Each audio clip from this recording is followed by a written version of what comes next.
ഇന്ന് നമ്മൾ CS304 compiler ഡിസൈൻ്റെ syllabus എന്തൊക്കെയാണ് അതിനുള്ളിൽ പഠിക്കാനുള്ളത് എന്നുള്ളതാണ് നോക്കുന്നത്.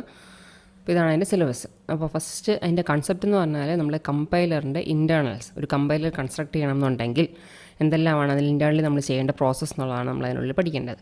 അപ്പോൾ കമ്പൈലേഷൻ എന്ന് പറഞ്ഞാൽ ഇറ്റ്സ് ബേസിക്കലി നമ്മൾ ഒരു സോഴ്സ് ലാംഗ്വേജ് ഉള്ളതിന് ഒരു പ്രോഗ്രാമിനെ ഒരു ടാർഗറ്റ് ലാംഗ്വേജ് അല്ലെങ്കിൽ നമ്മളൊരു മെഷീൻ കോഡിലേക്ക് ട്രാൻസ്ഫോം ചെയ്യുന്നു. ഈ ട്രാൻസ്ഫോർമേഷൻ ചെയ്യുന്ന സ്റ്റെപ്സ് എന്തൊക്കെയാണ്, ഓരോ സ്റ്റെപ്പും ഡീറ്റെയിൽഡായിട്ട് പല മോഡ്യൂളുകളായിട്ട് നമ്മൾ പഠിക്കുന്നുണ്ട്. അപ്പോൾ ഈ സിലബസ് എന്ന് പറഞ്ഞാൽ കാണുന്ന ഈ ഒരു പോർഷനാണ് ഇതിൻ്റെ ഒരു ബ്രീഫ് എന്ന് പറഞ്ഞാൽ. അപ്പോൾ ഫസ്റ്റ് നമ്മൾ നോക്കേണ്ടത് ഫേസസ് ഓഫ് കമ്പൈലേഷൻ. ഇപ്പോൾ കമ്പൈലേഷൻ ബേസിക്കലി നമ്മൾ 2 സ്റ്റെപ്പായിട്ട് ക്ലാസിഫൈ ചെയ്യുന്നുണ്ട്. One is analysis, second step is synthesis. ഇനി അനാലിസിസിനെ തന്നെ നമ്മൾ വീണ്ടും 3 സബ് സ്റ്റെപ്സ് ആക്കി മാറ്റുന്നുണ്ട്.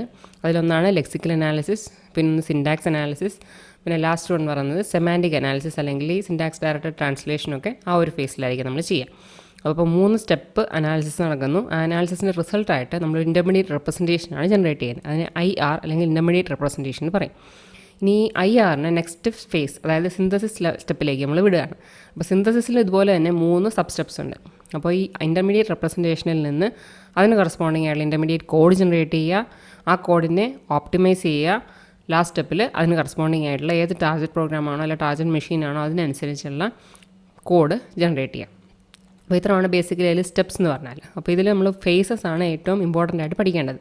കമ്പൈലേഷനിൽ ഏതെല്ലാം ഫേസസ് അല്ലെങ്കിൽ സ്റ്റെപ്സ്, അപ്പോൾ സ്റ്റെപ്സ് ഏത് ഓർഡറിൽ ഓരോ സ്റ്റെപ്പിലും ഏതെല്ലാം രീതിയിൽ കാര്യങ്ങൾ നമ്മൾ പ്രോസസ്സ് ചെയ്യുന്നുള്ളത്. പിന്നെ ടെക്സ്റ്റ് ബുക്ക് എന്ന് പറഞ്ഞാൽ ഈ ഫസ്റ്റ് ടെക്സ്റ്റ് ബുക്ക് മാത്രമേ നമുക്ക് നോർമലി ആവശ്യം വരുന്നുള്ളൂ. Ravi Sethi, Aho and Ullman, compilers principles techniques and tools. First module എന്ന് പറഞ്ഞാൽ കമ്പൈലേഴ്സിൻ്റെ എന്താണ് കമ്പൈലർ, അതിൻ്റെ ഒരു ഇൻട്രൊഡക്ഷൻ. നമ്മൾ ഈ സോഴ്സ് പ്രോഗ്രാമിനെ ഞാൻ പറഞ്ഞു നമ്മൾ അനാലിസിസ് സിന്തസിസ് മോഡലാണ് യൂസ് ചെയ്യുന്നത്. അപ്പോൾ അനാലിസിസ് എന്താണ്, സിന്തസിസ് എന്താണ്, ഫേസസ് ഓഫ് എ കമ്പൈലർ ഒരു ഫിഗർ ഉണ്ട്, അതിൻ്റെ ഡീറ്റെയിൽഡ് എക്സ്പ്ലനേഷൻ വരുന്നുണ്ട്. ഇനി ഫേസ് നമുക്ക് എങ്ങനെ ഗ്രൂപ്പ് ചെയ്യാം. അത് കഴിഞ്ഞ് നമ്മൾ ഓരോ സ്റ്റെപ്പിലേക്കും ഡീറ്റെയിൽഡായിട്ട് പോവുകയാണ്. അപ്പോൾ first step is lexical analysis അല്ലെങ്കിൽ ഫസ്റ്റ് ഫേസ് എന്ന് പറയുന്നത് ലെക്സിക്കൽ അനാലിസിസ്. ലെക്സിക്കൽ അനാലിസിസ് എന്ന് പറഞ്ഞാൽ നമ്മളവിടെ ചെയ്യേണ്ടത് നമ്മുടെ പ്രോഗ്രാമിനെ ലെഫ്റ്റ് റൈറ്റ് നമ്മൾ സ്കാൻ ചെയ്യുന്നു ഓരോ ലൈൻ ബൈ ലൈനിലും. എന്നിട്ട് സ്കാൻ ചെയ്ത് ഒരേ പ്രോപ്പർട്ടി ഉള്ള അല്ലെങ്കിൽ ഒരേ രീതിയിൽ കമ്പൈൻ ചെയ്തിട്ടുള്ള ക്യാരക്ടേഴ്സിനെ നമ്മളൊരു ടോക്കണാക്കി റെക്കഗ്നൈസ് ചെയ്യുന്നു. അപ്പോൾ ഇത്ര ക്യാരക്ടേഴ്സ് വന്നാൽ ഒരു ടോക്കൺ ആണെന്ന് മനസ്സിലാക്കണം എന്നുണ്ടെങ്കിൽ അത് നമ്മളതിനെ ഗ്രൂപ്പ് ചെയ്ത് റെപ്രസെൻറ്റ് ചെയ്യാൻ എന്തെങ്കിലും ഒരു മെത്തേഡ് നമ്മുടെ കയ്യിൽ വേണം. അപ്പോൾ ആ ഒരു പർപ്പസിന് വേണ്ടി ആ ടാസ്കിന് വേണ്ടി നമ്മൾ ഉപയോഗിക്കുന്നത് റെഗുലർ എക്സ്പ്രഷൻസ് ആയിരിക്കും. അപ്പോൾ റെഗുലർ എക്സ്പ്രഷനെ മാച്ച് ചെയ്യുന്ന എന്തുമാത്രം കണ്ടൻറ് ഉണ്ടോ അതിനെ ഒരു കറസ്പോണ്ടിങ് ടോക്കണായിട്ട് ഐഡൻറ്റിഫൈ ചെയ്യണം. അപ്പോൾ ഫസ്റ്റ് മോഡ്യൂളിൽ നമ്മൾ പഠിക്കുന്നത് ഡീറ്റെയിൽഡായിട്ട് ലെക്സിക്കൽ അനാലിസിസ് അല്ലെങ്കിൽ ഫസ്റ്റ് ഫേസ് മാത്രമേ ഉള്ളൂ. ലെക്സിക്കൽ അനാലിസിൻ്റെ റോൾ എന്താണ്, ബഫറിങ് എങ്ങനെ ചെയ്യും, ഇനി ഒരു ടോക്കൺ നമുക്ക് ഐഡൻറ്റിഫൈ ചെയ്യണമെങ്കിൽ അവിടെ നമ്മൾ റെഗുലർ എക്സ്പ്രഷൻ എങ്ങനെ യൂസ് ചെയ്യും. അപ്പോൾ അത് റെഗുലർ എക്സ്പ്രഷൻ നമുക്ക് പറയുകയാണെങ്കിൽ നമ്മൾ ഓട്ടോമേറ്റയിലേക്ക് പോകണം.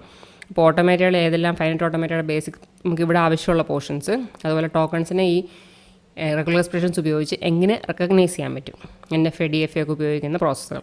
അപ്പോൾ ഇത്രയാണ് ഫസ്റ്റ് മോഡ്യൂളിൽ വരുന്നത്. അപ്പോൾ നമ്മളുടെ ഫേസസിലെ ഫസ്റ്റ് ഫേസാണ് ലെക്സിക്കൽ അനാലിസിസ്. അത് മാത്രമേ നമ്മൾ ഫസ്റ്റ് മോഡ്യൂളിൽ പഠിക്കുന്നുള്ളൂ. ഇനി സെക്കൻഡ് മോഡ്യൂളാകുമ്പോൾ നമ്മൾ നെക്സ്റ്റ് ഫേസ് അനാലിസിസിൻ്റെ സെക്കൻഡ് സ്റ്റെപ്പാണ് സിൻടാക്സ് അനാലിസിസ് എന്ന് പറയാം. അപ്പോൾ നമ്മളിവിടെ ഈ ഫസ്റ്റ് സ്റ്റെപ്പിൽ നമ്മൾ അനലൈസ് ചെയ്ത് കണ്ടുപിടിച്ച അല്ലെങ്കിൽ റെഗുലർ എക്സ്പ്രഷൻസ് ഉപയോഗിച്ച് ഐഡൻറ്റിഫൈ ചെയ്ത ടോക്കൺസിനെ നമ്മൾ ഹയറാർക്കിക്കൽ സ്ട്രക്ചറായിട്ട് അല്ലെങ്കിൽ ഒരു ട്രീ സ്ട്രക്ചറായിട്ട് ഗ്രൂപ്പ് ചെയ്ത് മാറ്റുകയാണ് ചെയ്യുന്നത്. അപ്പോൾ ഈ ഗ്രൂപ്പിങ്ങിന് വേണ്ടി നമ്മൾ ഉപയോഗിക്കുന്നത് റൂൾസ് ആയിരിക്കും. ഈ റൂൾസിനെ നമ്മൾ റെപ്രസെൻറ്റ് ചെയ്യുന്നത് കോണ്ടെക്സ്റ്റ് ഫ്രീ ഗ്രാമർ യൂസ് ചെയ്തിട്ടായിരിക്കും. അപ്പോൾ കോണ്ടെക്സ്റ്റ് ഫ്രീ ഗ്രാമർ എന്ന് നമുക്കറിയാം അതിനുള്ളിൽ പ്രൊഡക്ഷൻസ് ഉണ്ടായിരിക്കും, ലെഫ്റ്റ് ഉണ്ടാവും. പ്രൊഡക്ഷൻ ഓരോന്നിനും ലെഫ്റ്റ് പാർട്ടും റൈറ്റ് പാർട്ടും ഉണ്ടാകും. So if some left imply ചെയ്യുകയാണെങ്കിൽ അതിന് കറസ്പോണ്ടിങ് ആയിട്ട് നമുക്ക് അതിൻ്റെ റിസൾട്ടായിട്ട് റൈറ്റ് നമുക്ക് അതിൽ നിന്ന് ഇംപ്ലൈ ചെയ്തെടുക്കാം. അപ്പോൾ ഈ ടോക്കൺസിനെ ലെക്സിക്കൽ അനാലിസിസ് ഉപയോഗിച്ച് നമ്മൾ ഐഡൻറ്റിഫൈ ചെയ്യുന്നു. എന്നിട്ട് ഈ ടോക്കൺസിനെ എങ്ങനെയെല്ലാം കറക്റ്റായിട്ട് ഗ്രൂപ്പ് ചെയ്യാം, ഗ്രാമാറ്റിക്കലി കറക്റ്റായിട്ട് ഗ്രൂപ്പ് ചെയ്യാം എന്നുള്ളതാണ് നമ്മളുടെ സെക്കൻഡ് സ്റ്റെപ്പ് അല്ലെ സിൻടാക്സ് അനാലിസിസ് എന്ന് പറയുന്നത്. അപ്പോൾ നമ്മൾ ഗ്രൂപ്പിങ്ങിന് വേണ്ടി ഉപയോഗിക്കുന്നത് കോണ്ടെക്സ്റ്റ് ഫ്രീ ഗ്രാമറിൻ്റെ റൂൾസാണ്. അപ്പോൾ ഈ റൂൾസ് ഉപയോഗിച്ച് നമ്മൾ ഏതെല്ലാം സെൻറ്റൻസുകൾ വാലിഡ് ആണെന്നുള്ളത് അല്ലെങ്കിൽ കറസ്പോണ്ടിങ് ആയിട്ടുള്ള ഒരു ഹയറാർക്കിക്കൽ സ്ട്രക്ചർ ഒരു ട്രീ നമ്മൾ ജനറേറ്റ് ചെയ്യണം ഓരോ എക്സ്പ്രഷനും കറസ്പോണ്ടിങ്. അപ്പോൾ ഡെറിവേഷൻ ഓരോന്ന് എങ്ങനെയാണ് ചെയ്യുക, ലെഫ്റ്റ് ഡെറിവേഷൻ ഉണ്ട്, റൈറ്റ് ഡെറിവേഷൻ ഉണ്ട്, ഡെറിവേഷൻ്റെ ട്രീസ്, ആ ട്രീ പാർട്സ് ട്രീ നമ്മളെങ്ങനെ കൺസ്ട്രക്ട് ചെയ്യാം. ഇനി ആംബിഗ്യൂറ്റി വരികയാണെങ്കിൽ എന്ന് ഒരു എക്സ്പ്രഷന് തന്നെ ഒന്നിൽ കൂടുതൽ പാർട്സ് ട്രീസ് വരികയാണെങ്കിൽ നമ്മൾ അതിനെ എങ്ങനെ റെപ്രസെൻറ്റ് ചെയ്യും. ഇനി പാഴ്സിങ് മെത്തേഡ്സ് നമുക്ക് ബേസിക്കലി 2 രീതിയിൽ ക്ലാസിഫൈ ചെയ്തിട്ടുണ്ട്. ഒന്ന് top down parsing, second one is bottom up parsing. അപ്പോൾ നമ്മൾ ഈ സെക്കൻഡ് മോഡ്യൂളിൽ പഠിക്കുന്നത് ടോപ്പ് ഡൗൺ പാഴ്സിങ് മെത്തേഡ്സ് മാത്രമാണ്. അപ്പോൾ അതിൽ വരുന്ന അൽഗോരിതംസ് ആണ് recursive design parsing, predictive parsing and LL1. അപ്പോൾ സെക്കൻഡ് മോഡ്യൂൾ മെയിൻലി നമ്മളുടെ സെക്കൻഡ് ഫേസിലാണ് കോൺസെൻട്രേറ്റ് ചെയ്യുന്നത്, ദാറ്റ് ഈസ് സിൻടാക്സ് അനാലിസിസ്. നമുക്ക് ഫസ്റ്റ് ഫേസിൽ റെക്കഗ്നൈസ് ചെയ്ത ടോക്കൺസിനെ എങ്ങനെ ഗ്രാമാറ്റിക്കലി കമ്പൈൻ ചെയ്ത് ഒരു ഹയറാർക്കിക്കൽ സ്ട്രക്ചർ അല്ലെങ്കിൽ ഒരു ട്രീ ഫോം ചെയ്യാം. അപ്പോൾ ഈ ഫോർമേഷന് വേണ്ടി നമ്മൾ ഉപയോഗിക്കുന്ന ബേസായിട്ട് ഉപയോഗിക്കുന്നത് കോണ്ടെക്സ്റ്റ് ഫ്രീ ഗ്രാമറാണ്. നെക്സ്റ്റ് ഈസ് തേർഡ് മോഡ്യൂൾ നമ്മൾ നേരത്തെ പറഞ്ഞു, ഫസ്റ്റ് പറഞ്ഞ സിൻടാക്സ് അനാലിസിസിൽ 2 ടൈപ്പ് പാഴ്സിംഗ് മെത്തേഡ്സ് ഉണ്ടെന്ന് പറഞ്ഞു. One is top down parsing and second is bottom up parsing. Bottom up parsing methods ആണ് നമ്മുടെ തേർഡ് മോഡ്യൂളിൽ വരുന്നത്. അൽഗോരിതംസ് ആണ്.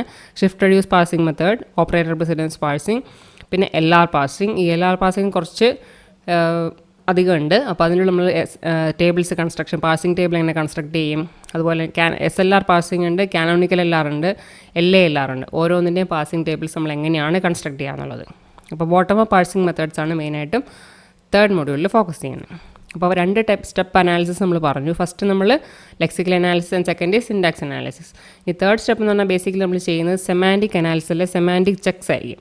അതിൽ നമുക്ക് ഏറ്റവും കോമൺ ആയിട്ട് പറയാൻ പറ്റുന്ന ചെക്കിംഗ് എന്ന് പറഞ്ഞാൽ ടൈപ്പ് ചെക്കിംഗ് ആണ്. ഇപ്പോൾ ഒരു എക്സ്പ്രഷൻ ഉണ്ടെങ്കിൽ അതിൻ്റെ ലെഫ്റ്റിലും റൈറ്റിലും ഉള്ള ഓപ്പറാൻസിൻ്റെ ടൈപ്പ് കോമ്പാറ്റബിൾ ആണോ അല്ലയോ എന്നുള്ളത് ചെക്ക് ചെയ്യുക. അല്ലാന്നുണ്ടെങ്കിൽ നമ്മൾ റിക്വയർഡ് ആയിട്ടുള്ള ടൈപ്പ് കൺവേർഷൻസ് നമ്മളവിടെ ചെയ്യണം. അപ്പോൾ അതിനുവേണ്ടി നമ്മൾ ഉപയോഗിക്കുന്നതാണ് നമ്മൾ തേർഡ് സ്റ്റെപ്പ് അല്ലെങ്കിൽ സെമാൻറ്റിക് അനാലിസിസ്. അപ്പോൾ സെമാൻറ്റിക് അനാലിസിസ് പെർഫോം ചെയ്യാൻ വേണ്ടി നമ്മൾ ഉപയോഗിക്കുന്നതാണ് സിൻടാക്സ് ഡയറക്റ്റഡ് ട്രാൻസ്ലേഷൻ മെത്തേഡ്സ്. അപ്പോൾ അതിനകത്ത് നമ്മൾ ആട്രിബ്യൂട്ട്സിനെ ഡിഫൈൻ ചെയ്യുന്നു. 2 ടൈപ്പ് ആട്രിബ്യൂട്ട്സ് ഉണ്ട്. S ആട്രിബ്യൂട്ട് ഉണ്ട്, L ആട്രിബ്യൂട്ട് ഉണ്ട്. അപ്പോൾ ഓരോ ടൈപ്പ് S ആട്രിബ്യൂട്ട് എന്ന് പറഞ്ഞാൽ എന്താണ്, L ആട്രിബ്യൂട്ട് എന്ന് പറഞ്ഞാൽ എന്താണ്, അതുപയോഗിച്ച് നമ്മൾ എങ്ങനെ ട്രാൻസ്ലേഷൻ നടത്തും എന്നുള്ള പ്രോസസ്സ്, ടൈപ്പ് ചെക്കിങ് എന്താണ്, ടൈപ്പ് ചെക്കിങ്ങിന് ഉപയോഗിക്കുന്ന സിസ്റ്റം എന്താണെന്നുള്ളതൊക്കെയാണ് ഫോർത്ത് മോഡ്യൂൾ. അപ്പോൾ ഫസ്റ്റ് 1, 2, 3, 4 വരെ എത്തി കഴിയുമ്പോൾ നമ്മൾ അനാലിസിസ് ഫേസ് കഴിഞ്ഞിട്ടുണ്ടാവും. ദെൻ നെക്സ്റ്റ് സ്റ്റെപ്പ് എന്ന് പറഞ്ഞാൽ എന്തായിരിക്കും, നമ്മൾ സിന്തസിസിലേക്കാണ് പോകുന്നത്. അപ്പോൾ സിന്തസിസ് എന്ന് പറയുമ്പോൾ അതിൻ്റെ അകത്ത് നമുക്ക് മെയിൻലി 3 സ്റ്റെപ്സാണ് ഉള്ളത്. ഒന്ന് intermediate code generation, next is code optimisation, last is code generation. അപ്പോൾ 5th മോഡ്യൂളിൽ നമ്മൾ പഠിക്കുന്നത് നമ്മളുടെ സിന്തസിസിൻ്റെ ഫസ്റ്റ് സ്റ്റെപ്പ്. ഇപ്പോൾ സ്റ്റോറേജ് അലൊക്കേഷനിലെ സ്റ്റോറേജ് എങ്ങനെയാണ് ഓർഗനൈസ് ചെയ്യുന്ന ഓരോ വേരിയബിൾസിൻ്റെയും, സ്റ്റോറേജ് അലൊക്കേഷനിലെ സ്ട്രാറ്റജീസ്, സ്റ്റാക്ക്, ഹീപ്പ് അങ്ങനെയുള്ള മെത്തേഡ്സ്. പിന്നെ അതുപോലെ ഈ അനാലിസിസ് കഴിയുമ്പം ജനറേറ്റ് ചെയ്യുന്ന ഒരു ഇൻ്റർമീഡിയറ്റ് റെപ്രസെൻറ്റേഷൻ ഉണ്ട്. ആ IRൽ നിന്ന് എങ്ങനെ ഇൻ്റർമീഡിയറ്റ് കോഡ് ജനറേറ്റ് ചെയ്യാം. അപ്പോൾ ഇൻ്റർമീഡിയറ്റ് കോഡ് എന്ന് പറഞ്ഞാൽ പല ഫോമിൽ വരാം. അതിനുള്ള പല ടൈപ്പാണ് ഈ പറഞ്ഞിട്ടുള്ളത്. 3 അഡ്രസ് കോഡ്, ക്വാഡ്രപ്പിൾ, ട്രിപ്പിൾ എന്നൊക്കെ പറയുന്നത് ഓരോ ടൈപ്പ് ഇൻ്റർമീഡിയറ്റ് റെപ്രസെൻറ്റേഷൻസ് ആയിരിക്കും. അപ്പോൾ ഈ ഇൻ്റർമീഡിയറ്റ് റെപ്രസെൻറ്റേഷൻ എങ്ങനെ ജനറേറ്റ് ചെയ്യാം, ഇപ്പോൾ അസൈൻമെൻറ്റ് സ്റ്റേറ്റ്മെൻറ്റ് ആണെങ്കിൽ, അല്ലെങ്കിൽ ബൂളിയൻ സ്റ്റേറ്റ്മെൻറ്റ് ആണെങ്കിൽ, ബൂളിയൻ എക്സ്പ്രഷൻ ആണെങ്കിൽ എങ്ങനെ കറസ്പോണ്ടിങ് ആയിട്ട് ഇൻ്റർമീഡിയറ്റ് കോഡ് ജനറേറ്റ് ചെയ്യുക എന്നുള്ളതാണ് നമ്മുടെ 5th മോഡ്യൂളിൽ മെയിനായിട്ടും വരുന്നത്. അപ്പോൾ നമ്മൾ സിന്തസിസിൻ്റെ ഫസ്റ്റ് സ്റ്റെപ്പാണ് ഇൻ്റർമീഡിയറ്റ് കോഡ് ജനറേഷൻ. ഈ നെക്സ്റ്റ് ബാക്കിയുള്ള 2 സ്റ്റെപ്പുകളാണ് ലാസ്റ്റ് മോഡ്യൂളിൽ ഇൻകോപ്പറേറ്റ് ചെയ്തിട്ടുള്ളത്. That is code optimisation and code generation. Code optimisation എന്ന് പറഞ്ഞാൽ നമുക്കറിയാം വാക്കിൽ തന്നെയുണ്ട് കോഡിനെ ഓപ്റ്റിമൈസ് ചെയ്യുക. അപ്പോൾ ഈ ഇൻ്റർമീഡിയറ്റ് കോഡ് ഇവിടെ ജനറേറ്റ് ചെയ്ത കോഡിൽ നമുക്ക് ഒഴിവാക്കാൻ പറ്റുന്ന കോഡ് പോർഷൻ ഉണ്ടെങ്കിൽ അതിനെ നമ്മൾ ഒഴിവാക്കി നമ്മൾ ആ കോഡിനെ ഇമ്പ്രൂവ് ചെയ്യാം. അതാണ് കോഡ് ഓപ്റ്റിമൈസേഷൻ. അപ്പോൾ അതിന് വേണ്ടിയുള്ള എന്തെല്ലാം ടൈപ്പ് മെത്തേഡ്സ് എല്ലാം അപ്രോച്ചസ് നമുക്ക് ഉപയോഗിക്കാം എന്നുള്ളതാണ് ആ ഒരു പർട്ടിക്കുലർ ഫേസ്. അത് നമ്മുടെ സിന്തസിസിലെ സെക്കൻഡ് സ്റ്റെപ്പാണ്, അല്ലെങ്കിൽ സെക്കൻഡ് ഫേസാണ് കോഡ് ഓപ്റ്റിമൈസേഷൻ എന്ന് പറയുന്നത്. അപ്പോൾ ഈ ഓപ്റ്റിമൈസ് ചെയ്ത് കഴിഞ്ഞാൽ നെക്സ്റ്റ് സ്റ്റെപ്പിൽ നമുക്ക് ആ ഓപ്റ്റിമൈസ്ഡ് കോഡ് ഉപയോഗിച്ച് നമ്മുടെ റിക്വയർഡ് ആയിട്ടുള്ള ടാർഗറ്റ് മെഷീൻ ഏതാണോ അതിന് വേണ്ട മെഷീൻ കോഡ് നമുക്ക് ജനറേറ്റ് ചെയ്യാൻ പറ്റും. അപ്പോൾ ഇത്രയാണ് കമ്പൈലറിൻ്റെ ഒരു സിലബസ് എന്ന് പറഞ്ഞാൽ. അപ്പോൾ ബേസിക്കലി നമ്മൾ പഠിക്കുന്നത് കമ്പൈലറിൻ്റെ ഫേസസ് ഇൻ ഡീറ്റെയിൽ, ഏതെല്ലാം സ്റ്റെപ്പ് വഴിയാണ് നമ്മൾ പ്രോസസ്സിങ് മുമ്പോട്ട് പോവുക. അപ്പോൾ അതിന് കറസ്പോണ്ടിങ് ആയിട്ട് എന്തെല്ലാം സൈഡ് എഫക്ട്സ് അല്ലെങ്കിൽ ആഫ്റ്റർ എഫക്ട്സ് ഉണ്ടാവും. അപ്പോൾ ഓരോ സ്റ്റെപ്പിൽ ഇൻപുട്ട് എന്താണ്, കറസ്പോണ്ടിങ് ആയിട്ട് ഔട്ട്പുട്ട് എങ്ങനെ കിട്ടും, ആ ഇൻപുട്ട് ടു ഔട്ട്പുട്ട് ട്രാൻസിഷൻ എങ്ങനെയാണ് പോസിബിൾ ആവുക എന്നുള്ളതെല്ലാമാണ് ഡീറ്റെയിൽ ആയിട്ട് പഠിക്കുന്നത്. So that's all of compiler design. Thank you.